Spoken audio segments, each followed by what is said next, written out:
Hi friends, welcome to தியா சமையல். இன்றைக்கி என்ன சமைக்க போகிறோன்னா, வெள்ளை கலர் காராமணியை வச்சு ஒரு சுண்டல் பண்ண போகிறோம். இந்த காராமணியில் அதிகமான புரோட்டீன், அதிகமான நார்ச்சத்து இருக்கிறதுனால இதை அடிக்கடி செஞ்சு சாப்பிட்றது நல்லது. அது மட்டும் இல்லாமல் டயட் மெயின்டைன் பண்ணுறோன்னு நினைக்கிறவங்க ஈவினிங் இதை ஒரு ஸ்நாக்காக செஞ்சு சாப்பிட்டிங்கன்னா நல்ல ஒரு ஃபில்லிங்காக இருக்கும். உங்களால் ஈஸியாக டயட்டை மெயின்டைன் பண்ண முடியும். வாங்க எப்படி செய்கிறதுன்னு பார்க்கலாம். அதுக்கு முன்னாடி இப்போ தான் ஃபஸ்ட் டைம் என் சேனலை பார்க்குறீங்கன்னா என் சேனலை சப்ஸ்கிரைப் பண்ணிவிட்டு பக்கத்தில் இருக்க பெல் ஐக்கானை கிளிக் பண்ணிவிட்டு வாங்க. வெள்ளை கலர் காராமணி ஒரு 1/4 கிலோ எடுத்திருக்கேன். இதை தட்டைப்பயிறுன்னு சொல்லுவாங்க. இதில் தண்ணி ஊற்றி 2க்கு 3 வாட்டி நல்லா கழுவி நல்ல தண்ணியில் ஒரு 4 மணி நேரம் ஊற வச்சுக்கோங்க. 4 மணி நேரம் நல்லா ஊறிடுச்சு. நல்லா ஊறி இருக்கு. இப்போ இது ஒரு குக்கருக்கு மாற்றிக்கோங்க.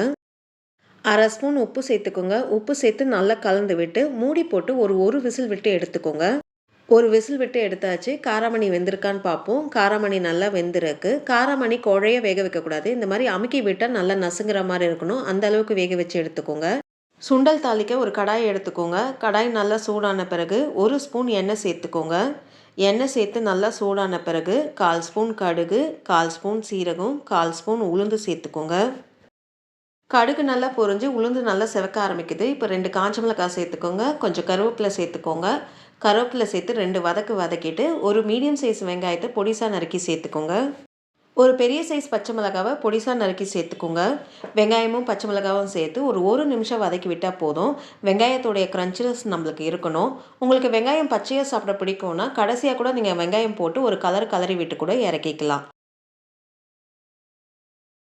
வெங்காயமும் பச்சை மிளகாய் சேர்த்து ஒரு நிமிஷம் நல்லா வதக்கி விட்டாச்சு. இப்போ இதில் பெருங்காயத்தூள் ஒரு 1/4 ஸ்பூன் சேர்த்துக்கோங்க. பெருங்காயத்தூள் சேர்த்து ஒரு கலரி விட்டுக்கோங்க. பெருங்காயத்தூள் சேர்த்து ஒரு கலரி விட்ட பிறகு நம்ம வேக வச்சிருக்க காராமணியை நல்லா தண்ணி வடிச்சிட்டு சேர்த்துக்கோங்க. நம்ம காராமணி வேக வைக்கும் போதே உப்பு சேர்த்து தான் வேக வச்சோம். அதனால் உப்பை பார்த்து சேர்த்துக்கோங்க. உப்பு சேர்த்து நல்லா கிளறி விட்டுக்கோங்க. எல்லாம் ஒன்று சேர நல்லா கிளறி விட்டுக்கணும். ஒரு நிமிஷம் கிளறி விட்டால் போதும். காராமணியோட எல்லாம் ஒன்று சேர நல்லா கிளறி விட்டாச்சு. இப்போது 2 பத்த தேங்காவை நல்லா துருக்கி சேர்த்துக்கோங்க. தேங்காய் துருவல் சேர்த்து ஒரு கலரி விட்டு அடுப்பு ஆஃப் பண்ணிக்கோங்க.